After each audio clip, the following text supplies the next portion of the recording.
Здравствуйте! Сегодняшний наш рассказ о морских буровых платформах. Если вы посмотрите на эти два различных способа добычи нефти, то будет довольно легко понять, где ее добыча будет дороже. Морские нефтяные вышки по своей сути являются более дорогостоящим и рискованным методом добычи нефти, но океаны без сомнения хранят огромную часть мировых запасов нефти, поэтому если на суше начинают исчезать дешевые нефтяные месторождения, компании отправляются добывать нефть в море. Но прежде чем приступить к работе, эти компании должны решить, где именно будет производиться добыча. В этих областях самым главным является необходимость определить, какое конкретное место имеет наибольший потенциал. Поэтому вначале геологи проводят изыскания с помощью кораблей и спутниковых снимков. Как только место добычи будет определено, сюда отбуксируется и устанавливается буровая установка. Морская нефтяная платформа представляет собой большую структуру, которая используется для добычи нефти или природного газа под морским дном. Морские нефтяные платформы – это одни из крупнейших сооружений на планете. Некоторые глубоководные буровые установки имеют вес до 200 тысяч тонн и могут достигать глубины до 3000 метров, что в 3 раза больше, чем высота небоскреба Бурдж-Халифа. На глубинах до 500 метров используются стационарные платформы. Такая платформа удерживается на месте большими стальными или бетонными креплениями, которые прикрепляются к дну океана. На глубинах от 500 до 1500 метров строится более высокое основание, называемое башней. В глубоководных местах до 3500 метров используются плавучие нефтяные вышки. К такому типу плавучих буровых установок относится полупогружная нефтяная буровая платформа. На плаву она поддерживается большими понтонами. Эти понтоны обеспечивают плавучесть платформы и позволяют буксировать ее от одного места к другому. Некоторые нефтяные вышки также оснащены гребными винтами под понтонами. Анкеры используются для крепления буровой установки в указанном месте. При установке платформы на месте понтоны медленно подтопляются, чтобы удерживать их ниже уровня моря. Рабочие палубы плавают над водой, в то время как значительная часть их массы находится ниже поверхности воды. Без погружения понтонов под воду платформа будет неустойчивой во время волнения моря. А теперь посмотрим, что размещается на буровой платформе. Прежде всего, это буровая вышка. Она используется для спуска и подъема бурильной колонны. Также имеются краны для погрузки припасов и оборудования с корабля. Есть жилые помещения, где проживают члены экипажа буровой. Здесь они спят и принимают пищу. Вертолетная площадка для приема вертолетов и спасательный плот для эвакуации. Есть резервуары для хранения жидкостей, прежде всего воды и топлива. Факельные трубы используются для сжигания легковоспламеняющегося газа, так как добытая нефть может содержать газ. Он отделяется и сжигается. Нефть залегает под большим количеством слоев горных пород под морским дном. Для доставки бурового долота на морское дно его помещают внутрь большой трубы, называемой обсадной колонной. Эта верхняя часть обсадной трубы является устьем скважины. При касании дна моря бур начинает бурить вниз.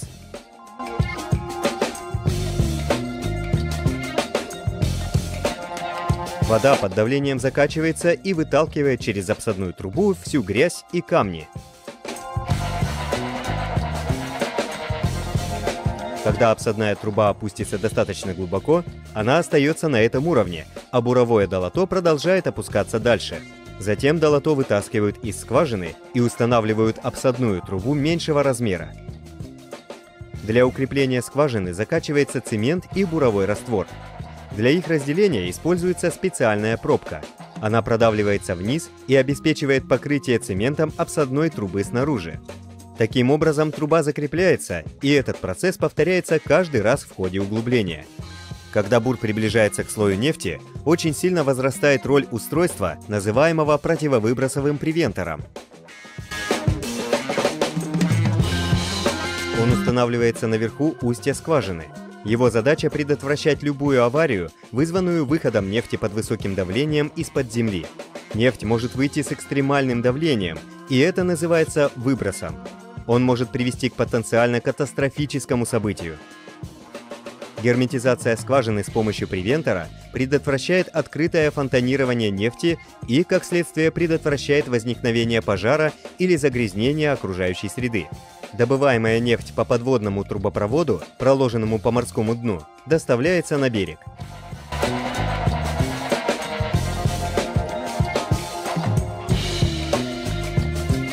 В мире существует целая сеть таких трубопроводов. Особенно много их расположено в Мексиканском заливе.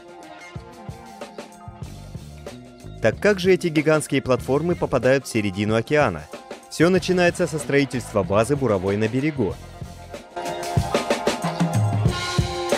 Затем на основание буровой монтируется инфраструктура и жилые помещения. Наконец, буровая установка буксируется к месту добычи нефти. Тип используемой буровой установки имеет решающее значение. И это зависит от того, будет ли это просто бурение или предполагается извлечение нефти, а также насколько глубоко море в этом месте. Имеют большое значение также погодные условия в этом районе. Чтобы доставить морские буровые установки к месту бурения, могут потребоваться недели или даже месяцы. Это потому, что место ее размещения может находиться на другой стороне земного шара от места постройки.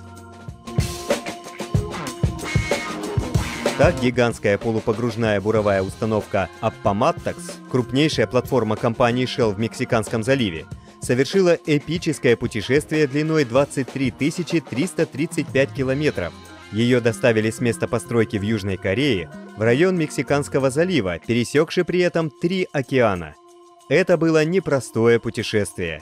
Одному из крупнейших транспортных кораблей на планете Синьгуанхуа, перевозившему платформу, приходилось убегать от супертайфуна в Тихом океане, а также пережить бурные зимние штормы вокруг мыса Доброй Надежды на юге Африки.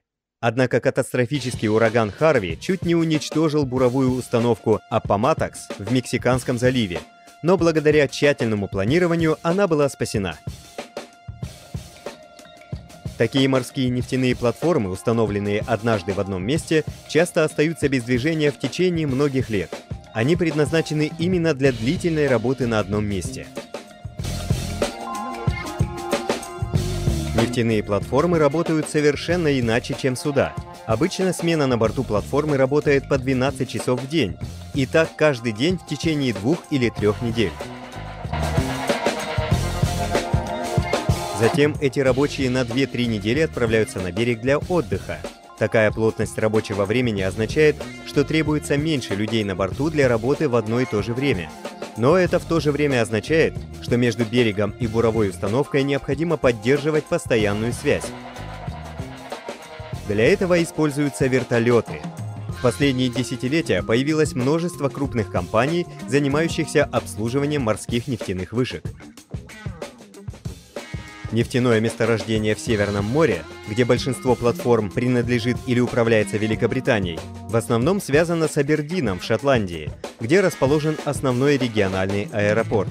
Сегодня аэропорт Абердина оказывается самой загруженной вертолетной площадкой в мире. Ежедневно отсюда взлетает около 100 больших вертолетов, в основном улетающих в Северное море. В Северном море нефть с буровых установок доставляется на берег по подводному трубопроводу, так что с нефтью проблем нет. Но следует часто пополнять запасы продовольствия и всего необходимого для людей, а также обеспечивать запасными частями и оборудованием буровые установки.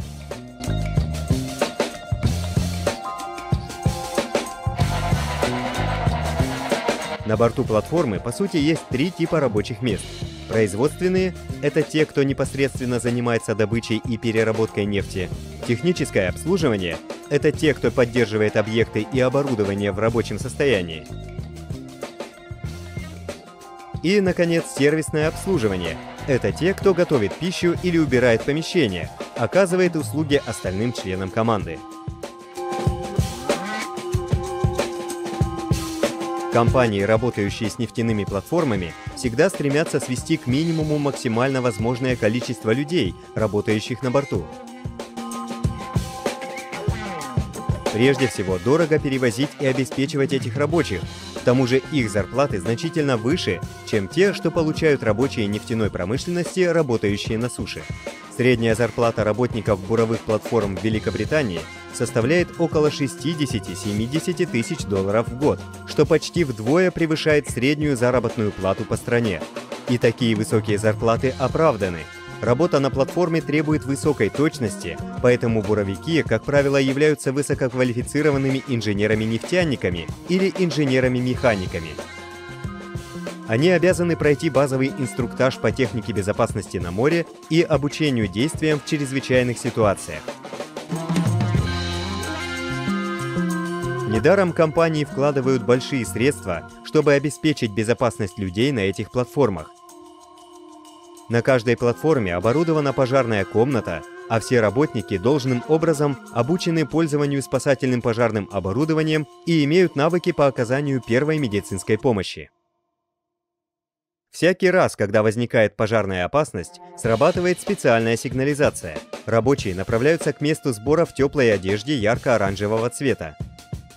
В случае, если возникает необходимость покинуть буровую установку в срочном порядке, все платформы в обязательном порядке оборудованы закрытыми спасательными шлюпками, которые можно легко сбросить в океан.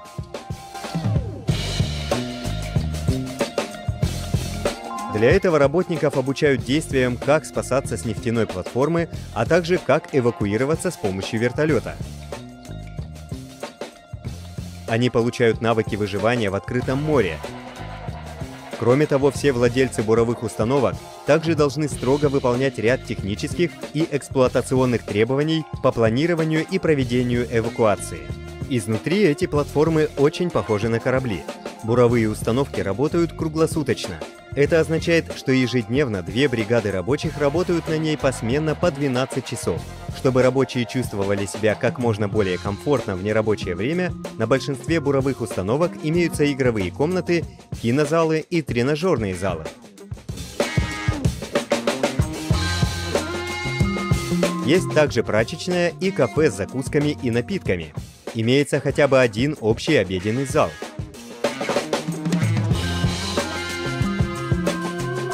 На морской буровой установке никогда не бывает скучно, потому что ее обитатели либо находятся на рабочей смене, либо используют любые доступные удобства для отдыха.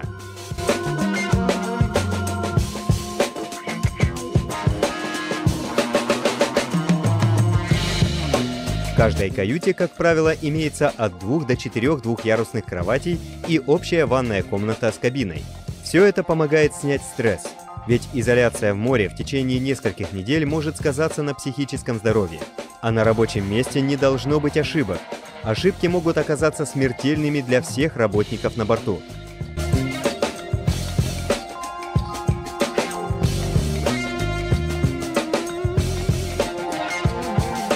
Так, одна из буровых платформ была оборудована для добычи нефти, но позже компания решила приспособить ее еще и для добычи природного газа. 6 июля 1988 года произошла авария. Серия взрывов просто разорвала платформу на части. Причина в том, что она не была спроектирована и оборудована для ликвидации аварий, связанных с газом. Буровая установка рухнула в Северное море, при этом погибло 167 человек. Часто бывает, что добраться до буровой установки совсем непросто. Это связано с тем, что нефтяные платформы часто располагаются в изолированных районах, где нередки сильные штормы. В океане природа может быть очень жестокой. Морские буровые установки сталкиваются с ураганами и ледяными ветрами. Следует помнить, что глубоководные нефтяные вышки – это чрезвычайно опасные места для работы. Они выше некоторых из самых высоких небоскребов, построенных на суше, и спроектированы таким образом, чтобы противостоять сильнейшим ураганам на море. Плавучие полупогружные буровые установки, которые бурят на глубине от 500 до 3500 метров, подвержены нашествию огромных волн.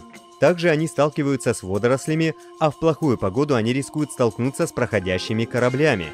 Поэтому владельцы буровых установок не хотят рисковать тяжелыми судами, которые могут удариться о борта платформы при сильном волнении. По этой причине для перевозки рабочей силы с берега на нефтяную платформу используются небольшие рабочие катера, хотя их использование тоже является непростым делом.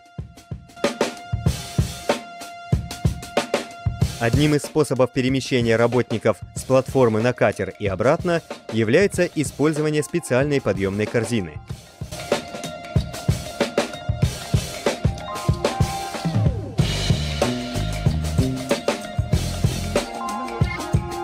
Использовать вертолеты довольно дорого.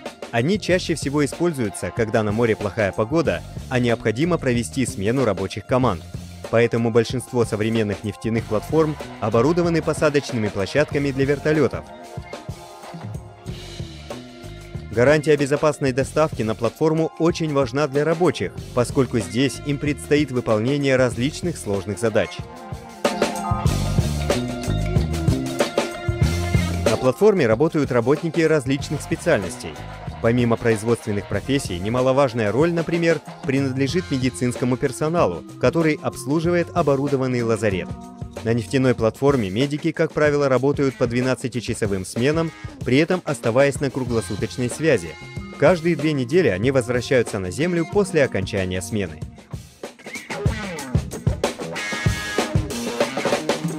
Работают на буровой также менеджеры, инженеры и повара. Но основную массу составляют разнорабочие, ответственные за различные участки работы.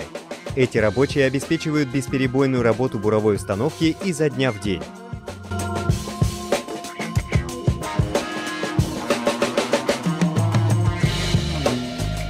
Работники контролируют вязкость и плотность бурового раствора при добавлении химикатов и жидкостей на нефтяной основе.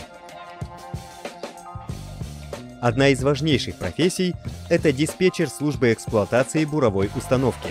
Он занимается всеми морскими работами на буровой платформе, включая работы по планированию технического обслуживания бурения и обучению персонала. Сотрудников обучают тому, как справляться с чрезвычайными ситуациями и сохранять нормальное самочувствие. Морские буровые установки могут эксплуатироваться до 40 лет. По окончании эксплуатации их необходимо безопасно утилизировать. Все скважины должны быть запечатаны, а рабочие возвращены на берег. Верхняя платформа должна быть удалена. Демонтаж – это дорогое и трудоемкое дело. Часто, когда удаляется надводная часть конструкции, ее подводная часть сохраняется и становится каркасом для рифов. Для демонтажа рабочие разрезают фундамент, который соединяет верхнюю платформу с основанием. Затем специальный большой корабль должен поднять платформу в целости и сохранности. Он перевезет ее на берег, где она будет демонтирована. Эта перевозка должна быть тщательно спланирована, потому что любые просчеты могут привести к катастрофе. На этом все. Если вам понравилось это видео, ставьте лайки и подписывайтесь на канал. До новых встреч!